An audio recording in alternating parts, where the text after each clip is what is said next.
In this guide, I'm going to show you how you could switch to R15 here in Roblox. Before we do get into this guide, make sure to like the video and subscribe to the channel with all notifications on. It really does help the channel and it lets us know that you want more content like this. We'd greatly appreciate it. And if at any point throughout this guide you had any questions, ask them down in the comment section below and we could help you out further. I'm going to be doing my best to reply to every single comment down there.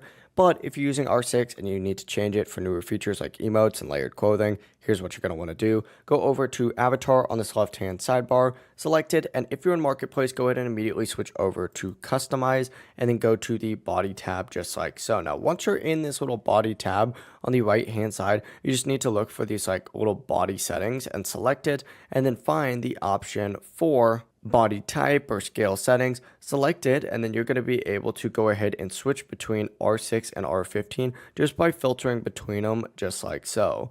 Now, I actually personally prefer R6. I'm not going to lie. I don't know why, but R15 is pretty nice and your avatar will update immediately just like so.